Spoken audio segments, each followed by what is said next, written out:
Where is Allah subhanahu wa ta'ala? Where is God in all of this? And they mean it in a very specific way. It's one thing to read about the stories of the past. It's another thing to witness the atrocities of the present and to wonder, where is God? That's the question that they ask, right? Where is Allah subhanahu wa ta'ala in all of this? And I'm going to actually start from the very end of this world, where the layers of this world have been peeled the most. The ulama say that of the powerful reflections on the verse Maliki Yawmiddin, Master of the Day of Judgment, is that Allah subhanahu wa ta'ala is Malikuddin wa dunya. Allah azza wa jal is the master of the Day of Judgment, and He's the master of this dunya as well. Allah subhanahu wa ta'ala is the king of all kings, the master of all realms. Why did Allah subhanahu wa ta'ala say Maliki Yawmiddin? Some of the ulama said that is because on that day, on the Day of Judgment, the mulk of Allah subhanahu wa ta'ala is apparent to everyone and no one will deny it. Because everything has been peeled back. The oppressor and the oppressed, the Muslim and the non-Muslim, the believer, the disbeliever, the righteous and the wicked, all of them will acknowledge the majesty of Allah subhanahu wa ta'ala on that day. And so it will be so apparent, and that's one of the blessings, one of the reflections of Maliki Yawmiddin, Master of the Day of Judgment.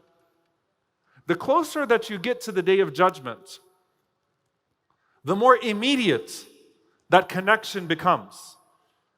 I'm not going to start tonight with what we're seeing now. I'm going to start with what the Prophet ﷺ mentioned of the coming out of Al-Ya'juj wal-Ma'juj. This corrupt group of people that overtake the earth in its last days. And as they come out and they wreak havoc on every single part of the earth except where Allah subhanahu wa ta'ala has shielded Isa alayhi salam and his righteous followers. If we are alive at that time, may Allah make us amongst them. Allahumma ameen. Where Isa alayhi salam and the believing servants are away, and Ya'juj and Ma'juj have come to this earth, and they are let out and they kill everything that is in sight with absolutely no mercy. And in the intoxication of their arrogance, I want you to think about how we as Muslims think about the where is God question, where is Allah subhanahu wa ta'ala? In their intoxication with their arrogance and their oppression, when they come out to the earth, and you can imagine the sight of them ripping flesh, tearing everything apart, beating their chests with power. They say to each other, قَتَلْنَا مَنْ فِي الْأَرْضِ. We've already killed everyone on the earth. فَلْنَقْتُلْ مَنْ فِي السَّمَاءِ. Let's kill everyone in the heavens too. See how intoxicated they become with their arrogance? And the Prophet ﷺ says in the hadith of Jabir radiallahu ta'ala anhu, which is authentic, that they would throw their arrows. Imagine the sight of the millions and millions and millions of them all throwing their arrows to the sky at the same time. Because that's how arrogant and how powerful they think they have become. They throw their arrows to the sky. And Allah subhanahu wa ta'ala could have simply turned the arrows on them and let the arrows hit them back.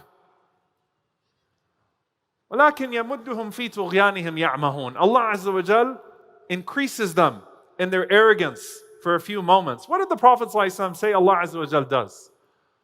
Allah causes the arrows to return to them with blood. So that for a moment they can think, we succeeded. We've killed everyone on earth, and now we killed everyone in the heavens too. Whatever is up there, we killed him or we killed them too. They're all gone. But look at the immediacy of how this interaction with the heavens is happening in those days. The Prophet ﷺ said that Allah Azza wa Jal will then send a parasite, which is a particular parasite that would be in the noses of sheep, and that would kill them. Allah would send that upon them, and it would kill all of them at one time. Little tiny worm that could kill the weakest of animals, would kill supposedly the strongest human beings all at one time. They would all be wiped out by it. And Isa alayhi salam and the believers would send someone out who fears no one but Allah to see what has happened, and he would find that all of them have died at one time.